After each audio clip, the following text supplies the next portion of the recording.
Aquí se inicia El Ciudadano TV, con los hechos más sobresalientes de la semana. Noticias.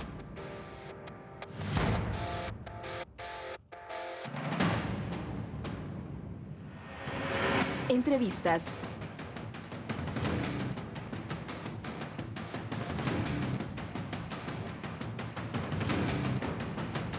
Reportajes. El Ciudadano TV es la imagen del gobierno de la Revolución Ciudadana. Bienvenidos.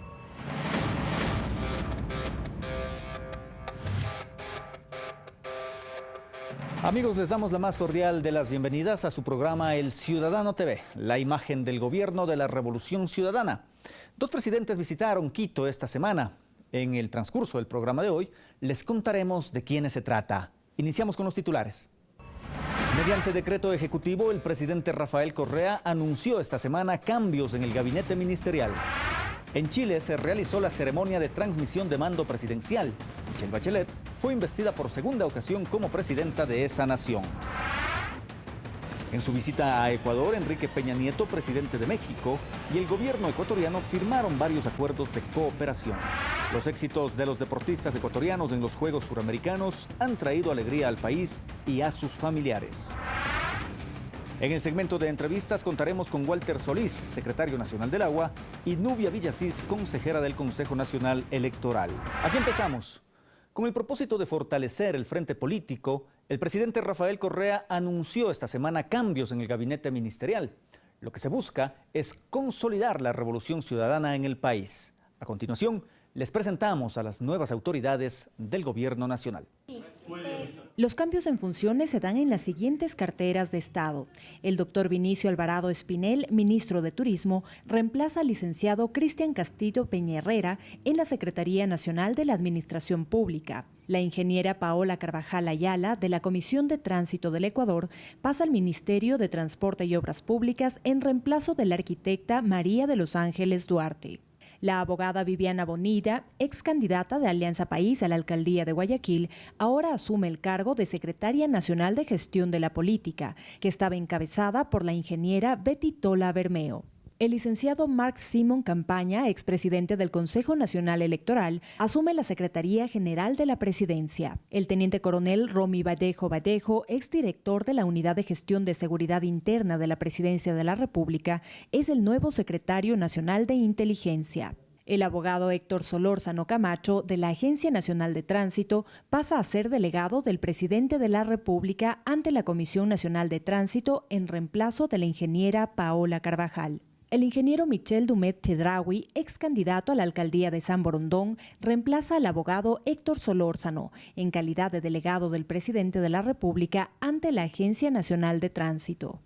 El economista Carlos Marx Carrasco, exdirector general del Servicio de Rentas Internas, asume el cargo de ministro de Relaciones Laborales en reemplazo del doctor José Francisco Vacas Dávila, mientras que el economista Jimena Moroso Íñiguez, exdelegada del Comité Interinstitucional para Cambio de Matriz Productiva, ocupará el cargo de directora general del Servicio de Rentas Internas.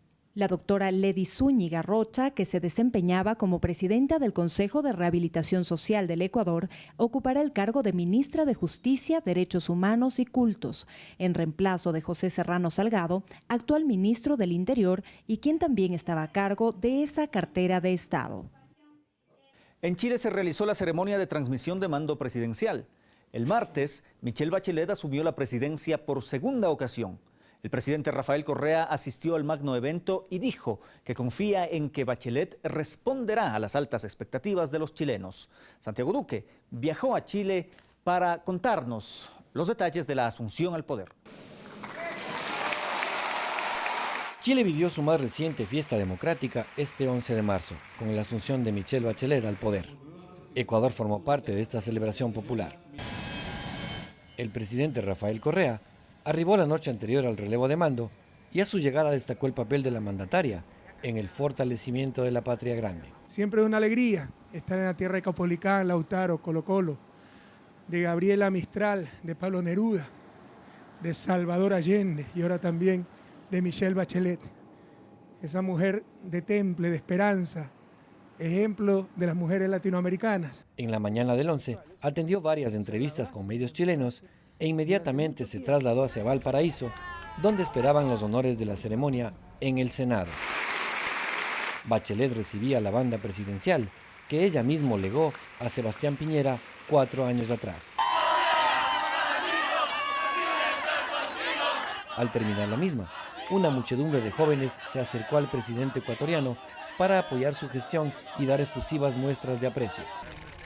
Posteriormente, y junto a una veintena de invitados especiales y mandatarios, acudió hacia el Cerro Castillo en Viña del Mar. Ante la sorpresa de la prensa presente, el jefe de Estado fue el único que rompió el protocolo de la alfombra roja para resaltar el momento histórico de Chile. Los jóvenes han alzado su voz, la sociedad ha alzado su voz y estamos seguros que Michelle va a saber responder a esas altísimas expectativas de la ciudadanía chilena. Al finalizar, la primera foto oficial de la flamante presidenta fue el punto de partida hacia un capítulo más de la historia chilena, con democracia, expectativa y apoyo.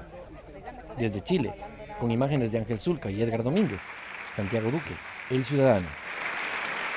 Santiago de Chile es una ciudad cosmopolita donde ciudadanos de todo el mundo generan progreso. Nuestro compañero Cristian Torres comprobó cómo varios ecuatorianos salen adelante en la capital chilena, principalmente en uno de los lugares más concurridos y famosos de la urbe. Veamos dónde. En el epicentro de la comida chilena, los ecuatorianos juegan un papel muy importante. Eso lo reconoce el dueño de uno de los restaurantes más famosos del mundo, llamado Donde Augusto, ubicado en el tradicional Mercado Central de Santiago de Chile. Ecuador se ha ido muy bien para arriba, está muy bien Ecuador. Yo se lo digo porque he ido muchas veces a Ecuador y puedo decirlo.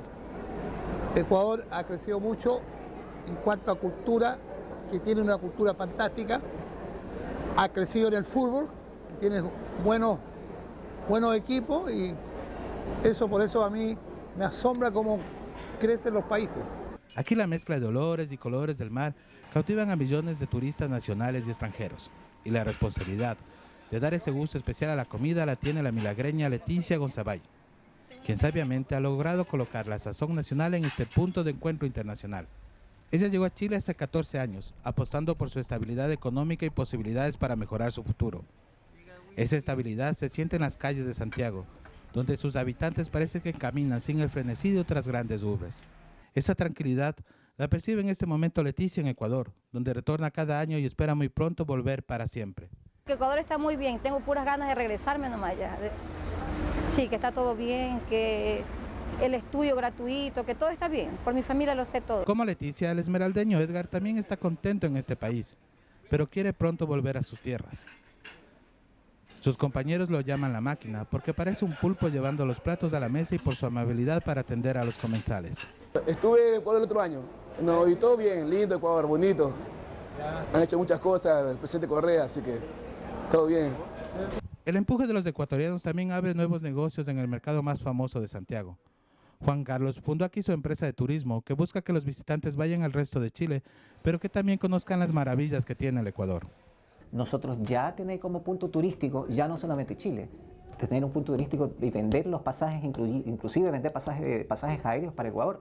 Necesitamos promocionar Ecuador, necesitamos tener esa fuerza y nosotros queremos llegar a un punto en que nuestro principal mercado de turismo hacia Sudamérica sea principalmente por Ecuador y que parte de Ecuador. Así Ecuador sigue pegado en la memoria de estos compatriotas, demostrando que con tenacidad, amabilidad y una sonrisa dejan huella en cada rincón del mundo. Con imágenes de Mauricio Muñoz y Cristóbal Hidalgo, Cristian Torres, El Ciudadano TV. Es momento de una pausa comercial, pero al regresar, Walter Solís, secretario del Agua, nos contará cómo avanzan los 16 megaproyectos que ejecuta esta cartera de Estado. Retornamos enseguida.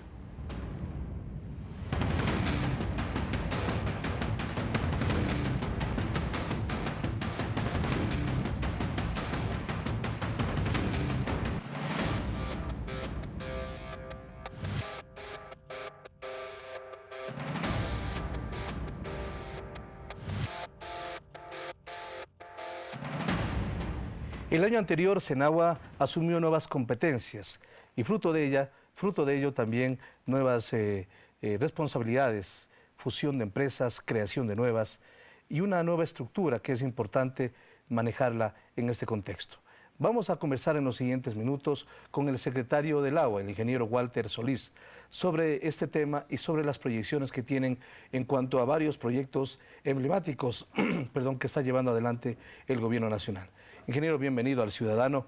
Un poco la perspectiva de esta Secretaría del Agua con las nuevas responsabilidades, competencias que le hacen asumir roles que antes estaban encargados a otras instituciones del Estado ecuatoriano. Un saludo, Marco Antonio, un saludo a los televidentes. Sí, efectivamente, a partir del año pasado, en septiembre, la Secretaría del Agua asume las nuevas competencias de agua potable y saneamiento en el país como rector, órgano rector, y asume también que, por disposición del señor presidente, mediante decreto ejecutivo, las competencias de infraestructura de riego, es decir, aquellas competencias que estaban como rectoría en el Ministerio de Desarrollo Urbano y Vivienda, de agua potable y saneamiento, y la que estaban en el MAGAP, como ¿Ha habido alguna la infraestructura de complicación riego. para asumir estas competencias? Bueno, siempre hay proyectos en marcha, proyectos en ejecución que deben ser transferidos. Ha sido todo un proceso, los equipos han trabajado en este proceso y ya tenemos, pues, desde este año, total rectoría sobre estas nuevas competencias y creando la nueva infraestructura y la nueva institucionalidad el nuevo de la modelo de Secretaría gestión del Agua. Exactamente. Aquí implica entonces la creación de la Agencia de Regulación y Control y también de una empresa pública. Quisiera que nos comente cuáles son los roles de estas instituciones. Bueno, primero que ya tenemos la Autoridad Única del Agua. El momento que ya se fusiona y tenemos la rectoría sobre agua potable, aguas servidas, agua de riego, para riego, y el agua cruda, que es lo que manejábamos inicialmente con los megaproyectos, pues ahora ya tenemos una autoridad única del agua. Es un poco la concepción. Y sobre esto luego viene ya el trabajo como rectores y la nueva institucionalidad. La nueva institucionalidad demanda la creación de entes que permitan ejecutar esa rectoría. Por lo tanto, una agencia de regulación y control que regulará y controlará pues, el uso de este recurso agua en el país. Y una empresa pública que también hará que estos proyectos, estos megaproyectos que estamos en ejecución en el país, es alrededor de 6 en este momento y 10 en estudio, estos megaproyectos sean sustentables y sostenibles. Esa es una de las graves falencias que hemos tenido en el país, Marco Antonio, que aquellos proyectos no han tenido operación y mantenimiento y hemos encontrado pues, proyectos que durante 15 años no se han cambiado válvulas, no se han cambiado sistemas eléctricos. Ha habido mucho descuido de algunas instituciones. Ahora, ministro, usted como tiene la autoría, digamos la rectoría total del agua, implica que también algunos gobiernos seccionales, algunos GATS, también tienen la competencia del agua. ¿Hay algún conflicto aquí o ya se está manejando de una manera en donde cada uno sabe el rol que le corresponde? Bueno, no, muy buena la pregunta, es muy claro el tema. Nosotros somos rectores, planificadores y rectores, y ahora con la Agencia de Regulación y Control, controladores y reguladores del sistema. Quienes tienen la competencia de ejecución en agua potable y saneamiento son justamente los municipios, los GATS. Y tenemos metas ambiciosas, conjuntamente con el gobierno, las metas del Plan Nacional de Buen Vivir, llegar a una cobertura al año 2017 del 95% de agua potable a nivel nacional. Y saneamiento a nivel nacional. Y quienes tienen la competencia de riego, infraestructura de riego, de ejecución de la infraestructura de riego, son los consejos provinciales, siempre con la rectoría de la Secretaría del Agua. Esta regulación implica también que si algún municipio quiere definir alguna tarifa de agua potable, ¿ustedes también tienen competencia en eso? Totalmente, totalmente. Nosotros somos, y la nueva ley de aguas también lo establece, la que está en proceso en la Asamblea, una regulación en cuanto a las tarifas, que son variables dependiendo de los sistemas, y una regulación respecto a la conformación del Consejo de Cuencas. Le digo esto porque algunas ciudades tienen empresas públicas de agua potable, lo tiene Quito, lo tiene Cuenca, lo tienen otras ciudades, en donde realmente son entidades autónomas que toman sus propias decisiones. Así es, pero con la Agencia de Regulación y Control, primero que tienen que dar el servicio para el cual fueron creados. Y eso es lo que la Agencia de Regulación y Control del Agua que estamos creando en la Secretaría Nacional del Agua en los próximos días.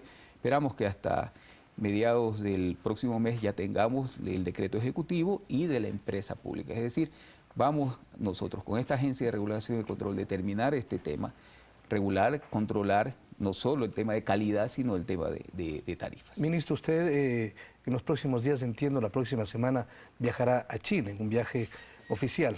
Quisiera que nos comente cuál es el objetivo, qué se va a lograr en este viaje.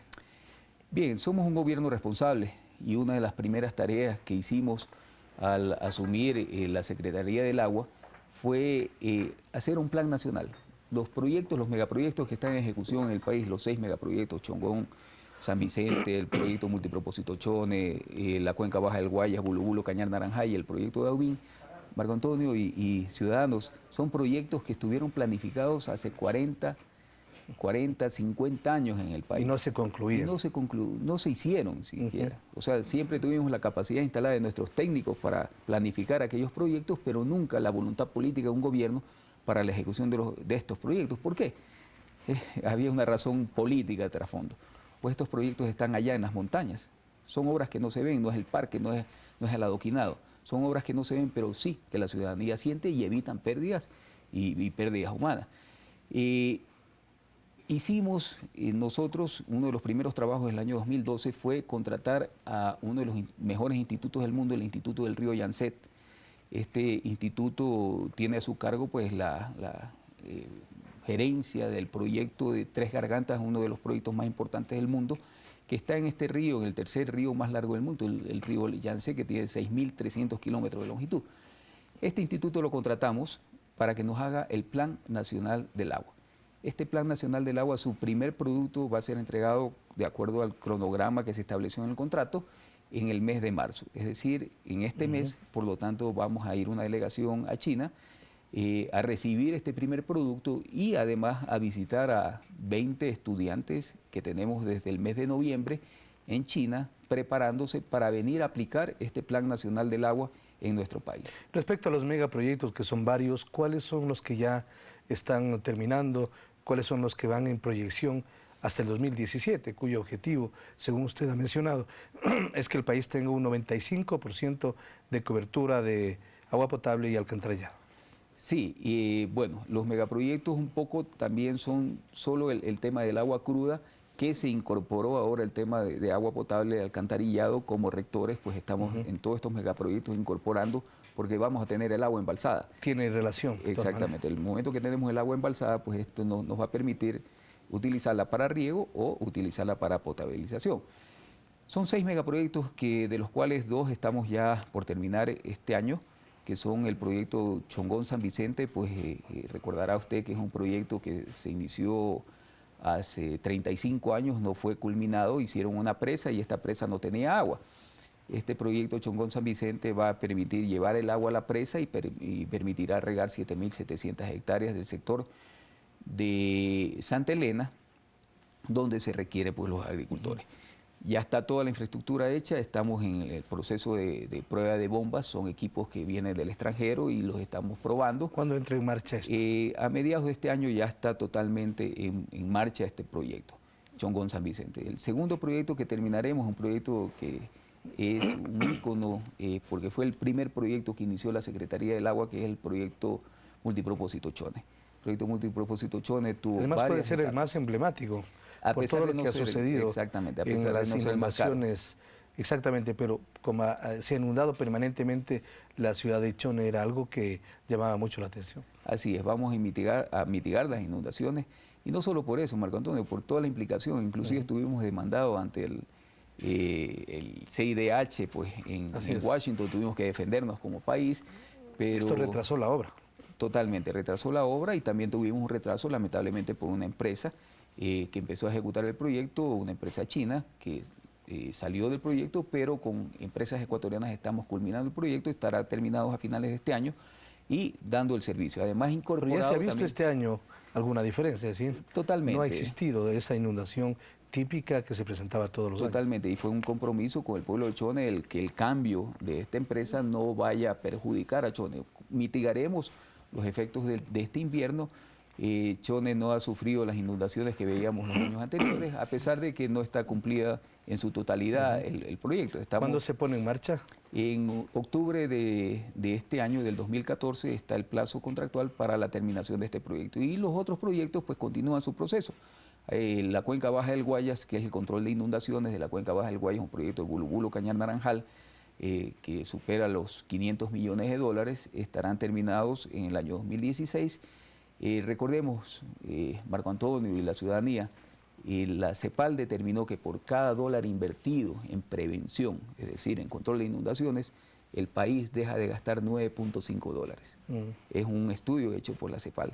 Es decir, esto nos va a evitar gastar alrededor de 5.000 millones de dólares en los próximos años, producto del control de inundaciones. Y otro proyecto importante que está ejecutándose es la creación de un río artificial, que es el proyecto Daule-Vinces. Estamos trayendo agua, el Daubín. Estamos trayendo agua en 90 metros cúbicos por segundo en un río artificial de 70 kilómetros que nos va a permitir mantener riego en esta zona del río Pula, en Bastrantal, que vimos este año en noviembre que estaban totalmente secos.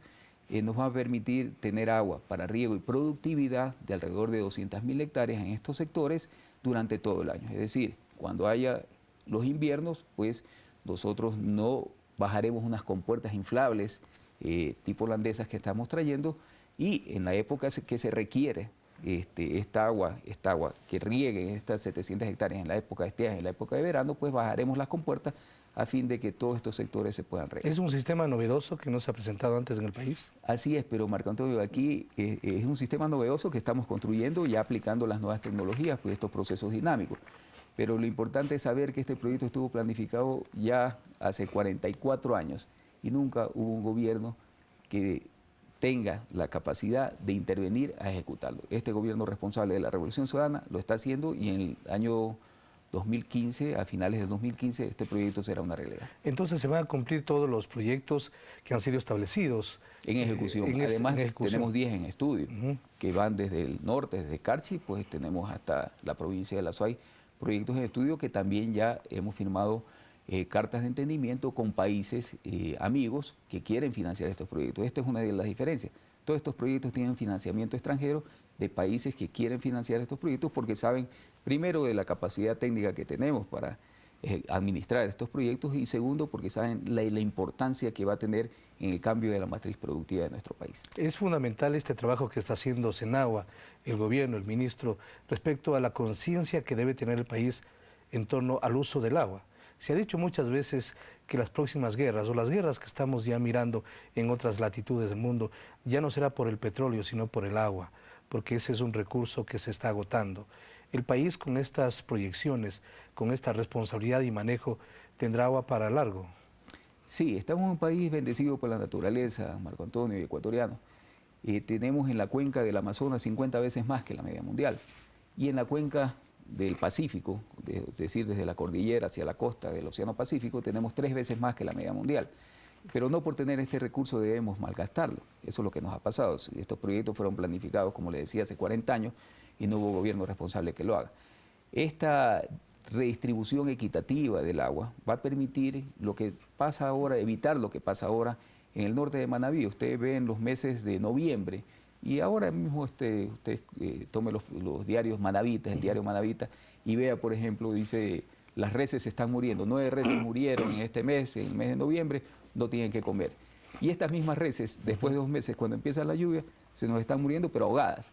Esa redistribución equitativa del recurso hídrico es lo que está haciendo la Secretaría Nacional del Agua, no solo para garantizar, para control de inundaciones, sino ahora con las nuevas competencias para garantizar abastecimiento para el agua potable, agua cruda para potabilizarla en las ciudades como competencia de los municipios, y la cobertura para las nuevas áreas de riego. Muchas gracias, ministro, por atender al ciudadano. Hemos conversado con el ministro Walter Solís, ministro del Agua, sobre las competencias que tiene Senagua, sobre los proyectos, sobre el viaje que va a hacer la próxima semana a China y otros temas que son de mucho interés. Vamos a hacer una pausa en este momento, regresaremos con más información aquí en El Ciudadano TV.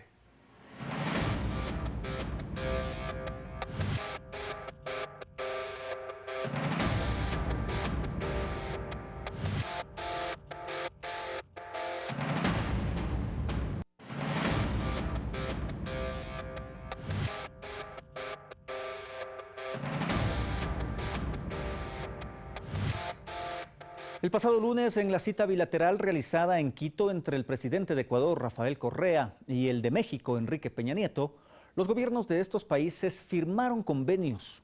Nuestra periodista Jenny Vallejo estuvo presente en el Palacio de Carondelet para conocer más sobre esta reunión presidencial.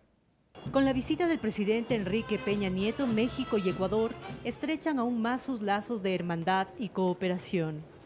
Ambos países firmaron 5 acuerdos bilaterales en el Salón Amarillo del Palacio de Carondelet que se enfocan en temas comerciales, culturales, de educación, investigación y desarrollo social. Uno de los acuerdos permitirá el desarrollo científico, académico y tecnológico.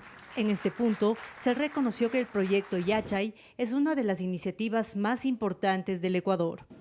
En el sector de comercio se acordó emprender un esfuerzo sostenido que permite incrementar el intercambio comercial de forma más equilibrada entre los dos países. También se acordó establecer un centro cultural, librería y editorial en Quito. El mandatario mexicano Peña Nieto, en su discurso, destacó la obra social que ha realizado Ecuador durante los últimos 7 años. Ecuador ha venido teniendo crecimientos económicos sostenidos en los últimos años, ha impulsado una política social de gran aliento y que sin duda está llegando a sectores de la población que anteriormente no tenían respaldo alguno. El presidente Rafael Correa celebró la apertura y los convenios de cooperación con países de la región para construir ese proyecto impostergable, la Patria Grande. Aplaudo y felicito la iniciativa y el gran esfuerzo de su gobierno por recuperar la presencia de México en la región. Finalmente México está viendo más al sur. Muchas gracias, señor presidente. Y ser parte de ese proceso imparable e impostergable que tiene lugar en nuestra época, que no es solo una época de cambios, sino que es un verdadero cambio de época. Me refiero a la integración latinoamericana, a la construcción de nuestra patria grande. También invitó al presidente Peña Nieto a unirse a la campaña La Mano Sucia de Chevron. Para continuar denunciando al mundo el tremendo daño ambiental causado por esta petrolera en la Amazonía ecuatoriana. Todos pueden ir a la Amazonía, meter la mano en las piscinas dejadas hace más de 30 años por Chevron, en ese entonces Texaco, y esa mano saldrá negra, llena de brea. Es la mano sucia de Chevron. En el 2012, el comercio entre Ecuador y México sumó 986 millones de dólares, lo que convirtió a nuestro país en el 7º socio de México en Sudamérica. Con cámaras de Rodrigo Sandoval y Bolívar Ayala, Jenny Vallejo, El Ciudadano TV. En su visita a Ecuador, Enrique Peña Nieto recibió mucho afecto por parte de los ecuatorianos, así como también de los mexicanos que residen en este país. La prensa mexicana que acompañó a su presidente dio su punto de vista sobre la situación actual de Ecuador y su gobierno, según nos cuenta Edison Flores en el siguiente reporte.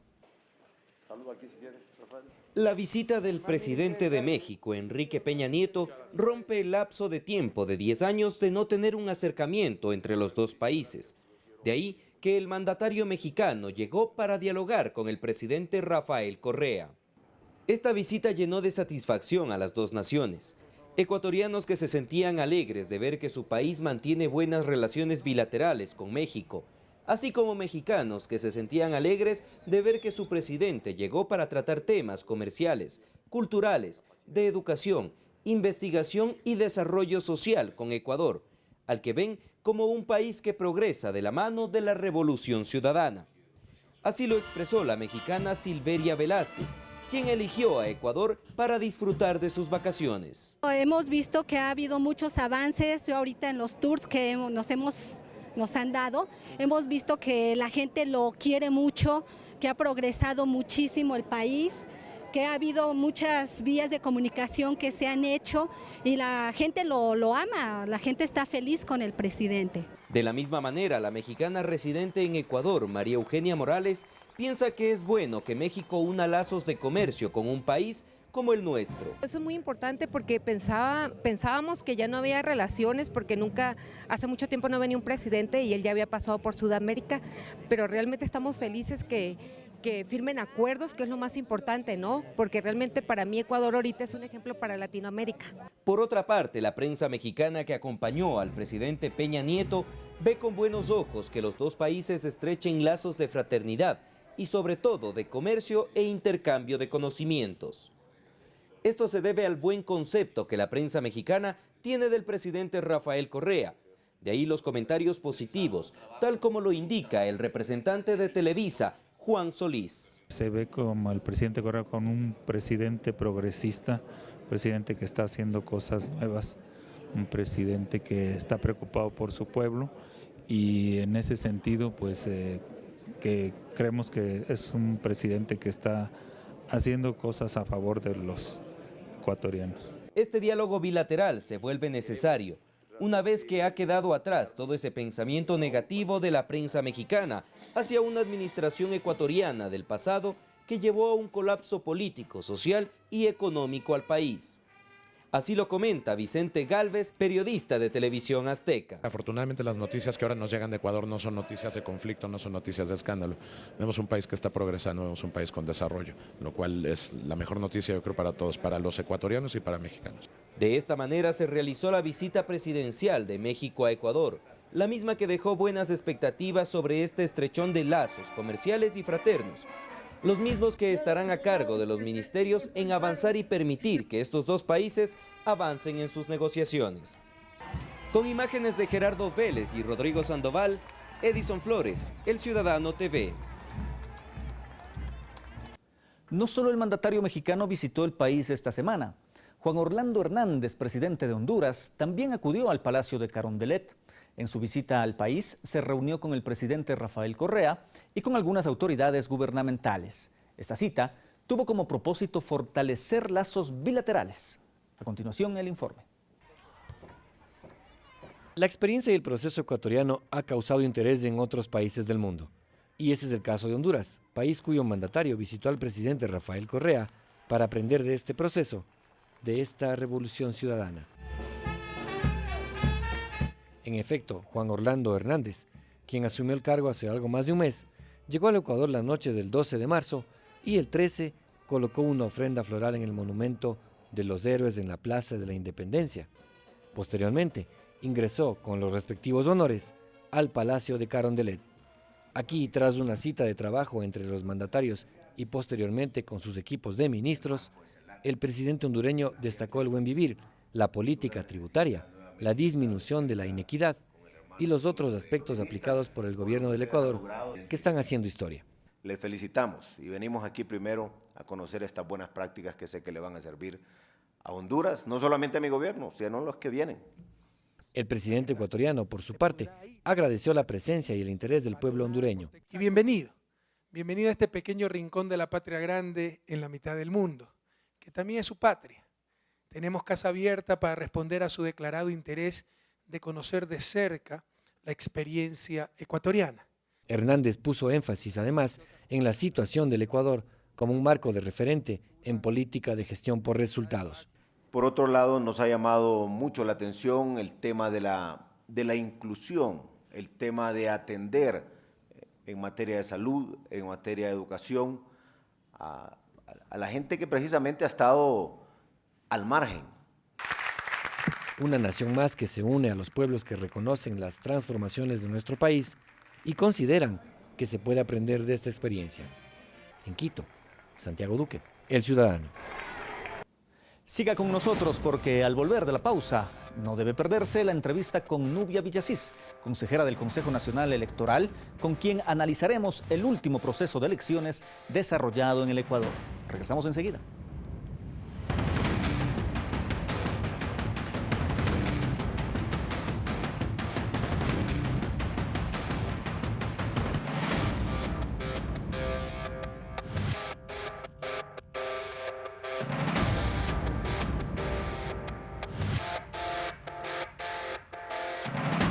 El 23 de febrero se lleva adelante en el país un proceso electoral para definir a los representantes de los gobiernos seccionales, juntas parroquiales en todo el país. Hubo algunos inconvenientes, pero también algunas motivaciones importantes respecto a lo que significa algo inédito en el país, el voto electrónico que se llevó adelante en 3 provincias con resultados importantes. Vamos a conversar en los siguientes minutos con Nubia Villasís. Ella es consejera electoral del Consejo Nacional Electoral, justamente para hablar de estos temas. Bienvenida al Ciudadano, consejera. Quisiera que me comente cuál es su análisis, su balance general de lo que ha significado este proceso, cuando todavía están pendientes algunos elementos que vamos a analizar en esta oportunidad. Gracias. Bueno, haciendo un balance general, el proceso electoral se llevó a cabo con mucha normalidad, mucha tranquilidad, aún a pesar de que en pequeñas circunscripciones pues se suscitaron ciertas situaciones, pero en la generalidad, en las ciudades grandes, en la mayoría de las 24 provincias, el proceso electoral se llevó exitosamente el día del sufragio. Luego de esto, dentro de la operatividad, nosotros tuvimos 3 proyectos efectivamente de voto electrónico que se realizaron en Santo Domingo, Azuay y La Morita, aquí en la capital. Ambos, los 3 proyectos dieron resultados positivos. En 2 de ellos, que es Santo Domingo de los Áchilas y La Morita, prácticamente está completamente escrutado al 100%. El mismo día de las elecciones, a las 6 de la tarde, antes de 1 hora, teníamos el resultado ya definitivo pues de todas las dignidades. ¿No pasó lo mismo en Azuay? En Azuay se presentó pues un pequeño percance en el cantón Camilo Ponce Enríquez, en esa parroquia del mismo nombre, por un tema de la papeleta que aparecía en la urna electrónica. Por eso es que hemos tenido que volver a convocar elecciones en esa parroquia para el 23 de marzo. Pero fue una situación del número de una organización política que salía cambiado. En la parroquia rural, el Carmen de Pujilí, específicamente. Sí, fueron en Camilo Ponce Enríquez. Camilo Ponce Enríquez, pero se presentó en las 2 parroquias, en Pujilí y en Camilo Ponce Enríquez, en ambas parroquias del cantón del mismo nombre. Ahora, respecto a otros elementos que se presentaron, usted lo ha mencionado, es decir, salvo casos aislados, en Esmeraldas, Tungurahua, Azuay, Imbabura, Morona, Guayas y Manabí, que son casos muy específicos. Lo demás me parece que ha sido importante, es decir, los actores políticos inclusive, salvo excepciones, han reconocido los resultados, no se ha presentado lo que antes del proceso se estaba hablando, por ejemplo, de un fraude con una situación ilógica. Es decir, los actores políticos han respondido, han sido consecuentes con el voto popular. Bueno, los actores políticos han tenido en esta ocasión madurez de aceptar la voz del pueblo, en su mayoría, en la generalidad. Obviamente que hay recursos contenciosos electorales que en este momento nosotros estamos atendiendo, y también el Tribunal Contencioso Electoral, cuando en su justo derecho como organizaciones políticas, como candidatos, pues quieren apelar a estos recursos para abrir, por ejemplo, urnas para recontar. En esa situación actualmente están en varias provincias. En 20 provincias prácticamente el proceso terminó, concluyó el tema del reconteo. Ya se escrutó el 100%. Se escrutó el 100%. Únicamente faltan 4 provincias, que es Guayas, Manabí, Pichincha y Los Ríos, por el número de electores que tiene y obviamente el número de candidatos inscritos. Se han presentado un sinnúmero de reclamos. Entonces, en el reconteo ya lo finalizaron esas 4 provincias, pero en este momento estamos atendiendo los reclamos que se han presentado. Que es un proceso normal dentro de este sistema electoral. Sí, porque antes de poder proclamar los resultados numéricos se tienen que atender hasta el último reclamo de todas las organizaciones políticas para que a nadie le quepa la menor duda en el momento ya en que se corra el traslado de los resultados definitivos. ¿Cuándo se proclaman los resultados? Es decir, el Consejo Electoral tenía una fecha prevista de cierre absoluto del proceso, la proclamación de resultados, pero no se han dado estas circunstancias porque, como usted ha mencionado, el 23 de marzo se llevarán adelante elecciones en 8 provincias, en parroquias o específicas. Rurales. Sí. Bueno, el día de las elecciones en sitios pequeños y que no constituyeron la generalidad, se presentaron ciertos desmanes. Aún pues hay cierta dirigencia, pero muy pequeña, que aún ahora pues hicieron o provocaron que los ánimos se caldearan el día de las elecciones, tal cual ocurrió, por ejemplo, en una junta parroquial rural en Esmeraldas, en San Lorenzo. Otra situación se presentó en Muisne y así pequeños focos que se presentaron. En otros casos, por ejemplo, el helicóptero que llevaba el material electoral por mal tiempo no pudo ingresar con ciertas papeletas, pero son juntas parroquiales rurales que estamos hablando de 600 electores, 300 electores, muy pequeñas. Es decir, que no cambiará el mapa político del país. No han incidido, o sea, no han incidido en los resultados ni de prefectos, ni de alcaldes, ni de juntas concejales urbanos o rurales. La incidencia que ha tenido en su mayoría en estos casos que usted también ha citado, ha sido en juntas parroquiales rurales para elegir a los 5 vocales.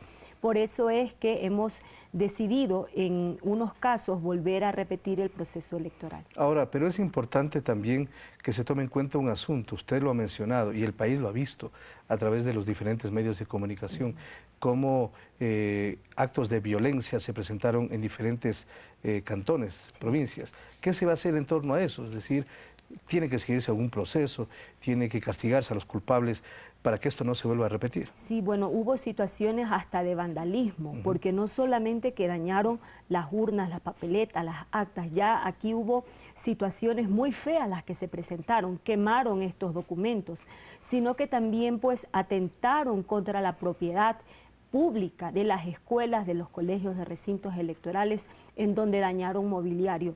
Ante estas situaciones, como Consejo Nacional Electoral se ha dispuesto de que se inicien todas las acciones en cada una de estas jurisdicciones con nuestro departamento de patrocinio para presentar la denuncia formalmente, y ya así se lo ha hecho en la Fiscalía por los daños que se han ocasionado. Los diferentes representantes internacionales como observadores, la Organización de Estados Americanos, que emitió un pronunciamiento felicitando al pueblo ecuatoriano por este día democrático, y al Consejo Electoral por llevar adelante un proceso sin mayores inconvenientes. Entiendo que es parte del análisis que hacen ustedes en torno a este proceso. Es que ese día de verdad, licenciado, fue de mucha tranquilidad. Si usted veía los medios de comunicación, como transmitían las noticias, los ciudadanos salieron en su mayoría pues a ejercer su derecho al voto con mucha tranquilidad y en paz. Fue incluso un día favorable para el proceso electoral, porque no tuvimos lluvias, aún a pesar de un invierno pues que estamos atravesando, y tampoco lluvias en días anteriores, por ejemplo, no provocaron daños en lo que es vías de la zona rural. De tal forma que ese día fue una verdadera fiesta cívica la que vivimos. Usted recorría las ciudades, usted veía los noticieros y la generalidad era calma, tranquilidad. Estos hechos sucedieron en unos casos en juntas parroquiales chiquitas en la mañana, y en otros casos se suscitaron hechos en la noche, a partir de las 8:30 de la noche, 7:30, cuando ya finalizado el proceso electoral, ya se sabía quién era el candidato ganador, como fue el caso sucedido en Napo, en esa provincia. Sabían quién había ganado.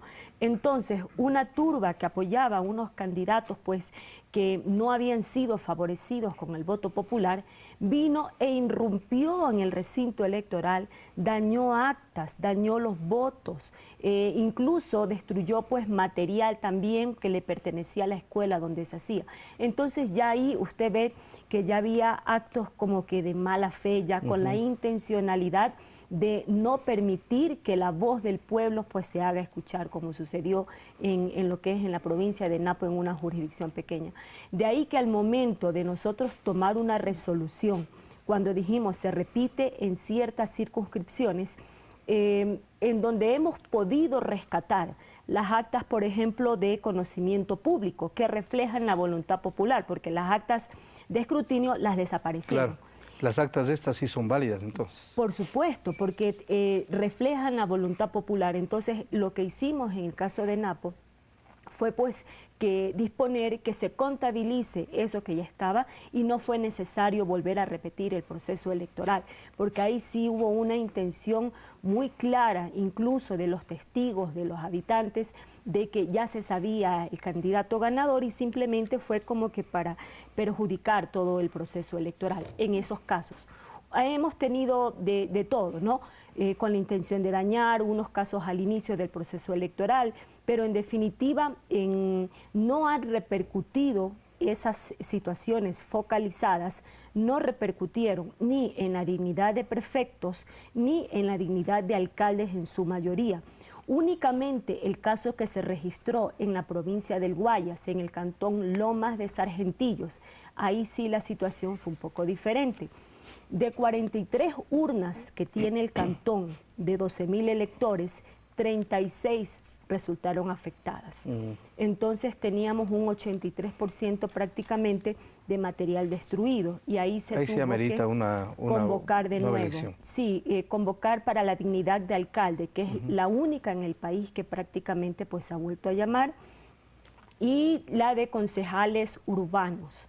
Se llamó alcaldes en Lomas de Sargentillo para alcalde y concejales urbanos, y en el cantón Pedro Carbo y el cantón Yaguachi también para concejales urbanos. En Yaguachi el tema de alcalde no se ha vuelto a convocar. No, porque recordemos que el mismo alcalde actualmente en funciones tuvo que salir disfrazado para evitar que la turba le siga agrediendo. Sí, y hay una diferencia muy importante entre el candidato, pues el que estaba a la reelección y el que le sigue. Entonces la diferencia salta a la vista y además la afectación a esas actas de escrutinio no repercutían en el resultado final. Por eso es que se tomó la resolución de esa dignidad, mantenerla porque no afectaba el resultado final, y únicamente la afectación fue para los concejales urbanos de esa jurisdicción. Por eso sí se tuvo que repetir el proceso que se va a realizar el domingo 23 de febrero. El 23 de marzo. 23 de marzo, correcto. Sí. Una vez que se termine el proceso con las elecciones, ya tendrán tiempo definido para ya cerrar este proceso, es decir, sí. ¿Cuándo tendremos los resultados finales? Bueno, la Constitución y la ley habla de que las autoridades seccionales ganadoras en este proceso se deben posesionar el 14 de mayo. Dentro de esa operatividad y ya con el nuevo proceso que hemos convocado, nosotros proyectamos que la segunda semana del mes de abril, entre la segunda y tercera, nosotros posesionaremos en las 24 provincias a todos los candidatos ganadores, a las dignidades, a las nuevas dignidades electas. Hay que resaltar una situación, que este proceso electoral, los que han ganado, es la última vez que ellos van a ejercer sus funciones por 5 años, cumpliendo con el régimen de transición de la Constitución. Luego de esto, en el 2019, cuando volvamos a llamar a elecciones para autoridades seccionales, los ganadores tendrán 4 años de gestiones. Entonces, por una última vez tendrán 5 años en funciones, tanto alcaldes, prefectos, concejales y las otras autoridades. Finalmente, ya en otro tema, un poco de especulación inclusive, se está discutiendo en el país la posibilidad de una reelección de algunas dignidades, incluyendo presidencia de la República. ¿Ustedes estarían preparados en el caso eventual de que pueda convocarse a un referéndum, consulta popular, si esa es la vía que se define? Bueno, nosotros tenemos toda la solvencia técnica, logística, de recursos humanos, de personal de talento humano para realizar elecciones en cualquier momento que nos soliciten o que se requiera. La tenemos toda la capacidad y la solvencia de desplazamiento, de organización, completamente. De todas maneras, el próximo evento electoral nacional será el 2017.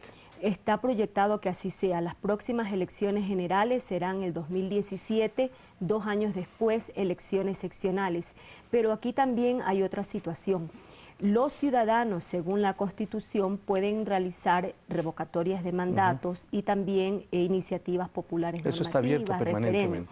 Entonces, por ejemplo, eso está permanentemente abierto. Tenemos el tema de Yas Unidos, que se le entregó los formularios y ellos los deben entregar ahora en abril. Adicionalmente, a partir del año 2015, 2016, ya, por ejemplo, las autoridades electas ahora también pueden quedar también expuestas a la opinión ciudadana, de decidir si continúan o no por el tema de revocatorias de mandato. Sobre este tema de Yas Unidos, para terminar, ellos tendrán que entregar las firmas, ustedes deberán hacer un análisis jurídico, si corresponden o no las firmas, ¿cuánto tiempo se tomarán Es decir, ¿cómo será el proceso ese? Bueno, el proceso de verificación ha de ser rápido. Lo que sí hay es una preocupación que tenemos, porque nosotros le dimos a los señores de Yasunidos el formato, se les dio un CD con el formato, pero nos hemos enterado de que ellos, por quizás hacerlo mejor, han publicado en un medio de comunicación impreso el formato hace unos días. Pero el formato que han publicado es más pequeño al que nosotros les entregamos. Entonces, ¿pero eso tiene importancia? Sí tiene importancia, porque un formato es un modelo. Es decir, nuestros escáneres que hacen el tema automatizado para verificación de firmas están ajustados a un tamaño de hoja que se llama A4. Es decir, el otro no puede reconocer el escáner. Y esa hoja tiene, por ejemplo, puntos que están marcados que lee nuestro lector. Y otra situación, y usted mismo lo conoce, cuando usted intenta pasar por un fax normalito, un papel periódico, a veces se le queda atorado, ¿verdad? Porque el tipo de papel no lo permite. Nuestros escáneres no son de tapa, sino que el escáner del CNE, que son de alta velocidad, se ponen y va pasando en medio del material como un fax. Entonces, a nosotros sí nos preocupa de verdad el mecanismo o los documentos que vayamos a recibir. O sea, les dimos formatos en una hoja específica. Y parece que no se ha cumplido. Ya una cosa más, respecto a la pregunta, porque también esa pregunta merece en alguna medida el pronunciamiento de la Corte Constitucional y todavía no se ha pronunciado. Claro, lo que pasa es que primero tienen que presentar las firmas y nosotros constatar su validez y que las completen. Y luego de esto nosotros debemos correr traslado a la Corte Constitucional para que ellos se pronuncien sobre la pertinencia o no de la pregunta, si está dentro de los parámetros. La Corte Constitucional. Ellos son quienes tienen la última palabra en sí. Muy bien, muchas gracias por asistir al Ciudadano. Hemos conversado con la consejera Nubia Villasís, consejera justamente del Consejo Nacional Electoral, sobre el proceso que se vivió en el país, sobre estos rezagos que todavía continúan y la proclamación de resultados que se realizará en los próximos días. Hacemos una pausa, regresamos aquí en el Ciudadano TV.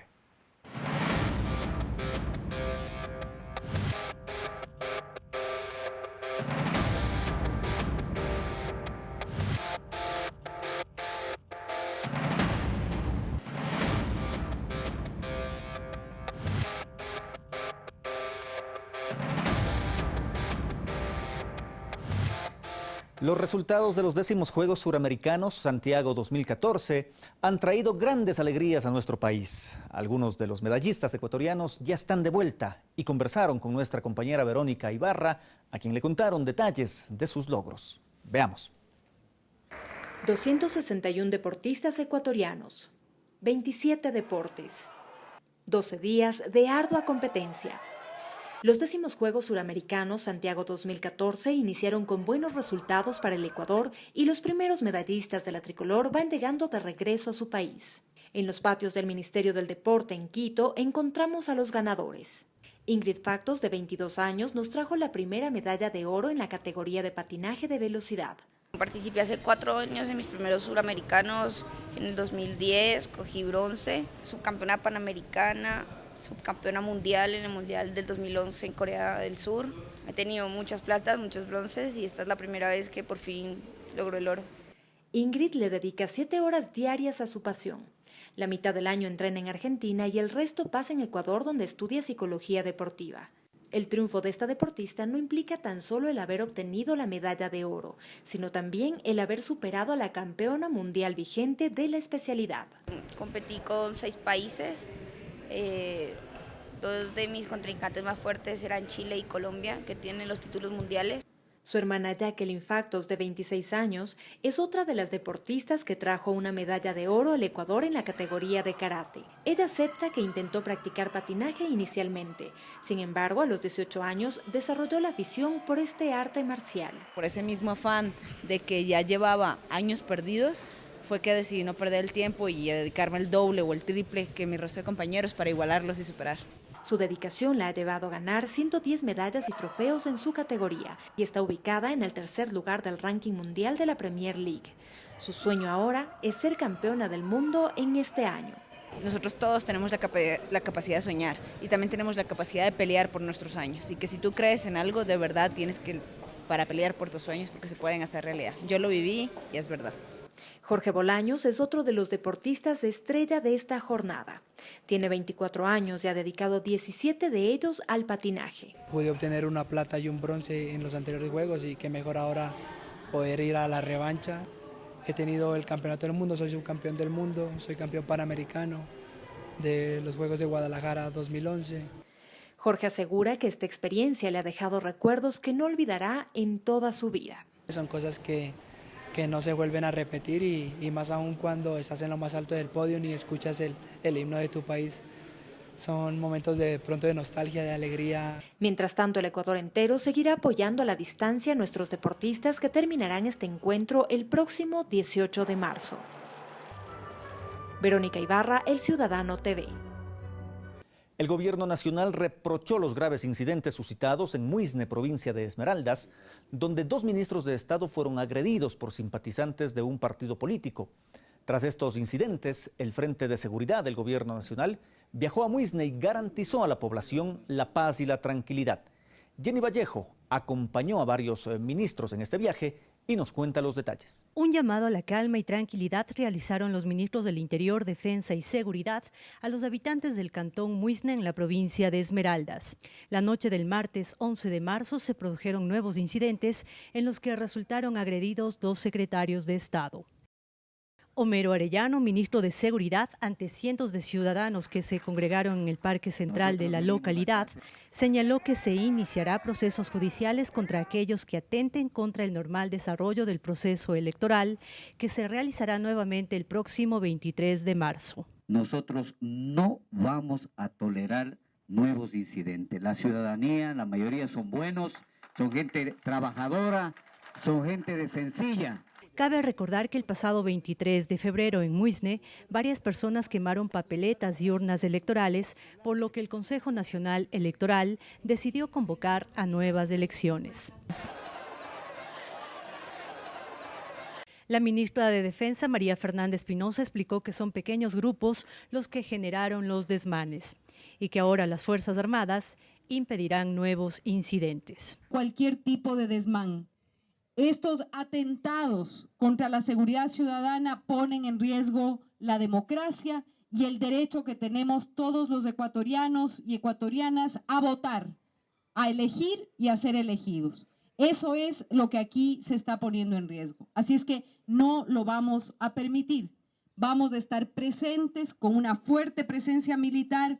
Respecto a la quema de urnas el pasado 23 de febrero, José Serrano, ministro del Interior, manifestó que en los próximos días se entregará los peritajes de los presuntos responsables que deberán responder ante la justicia. No vamos a permitir ni un solo acto más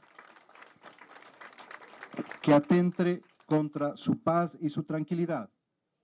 También tenemos información precisa y concreta de 3 personas que el día de ayer utilizaron armas de fuego y realizaron disparos. Alrededor de 250 miembros de las Fuerzas Armadas y de la Policía Nacional en conjunto harán un control permanente en Muisne.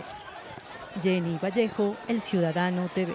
Aquí finalizamos con la emisión de El Ciudadano TV, la revista oficial del Gobierno de la Revolución Ciudadana. Los invitamos a ampliar esta información en nuestro sitio en internet www.elciudadano.gov.es. Gracias por acompañarnos. Será hasta una nueva cita. Un abrazo.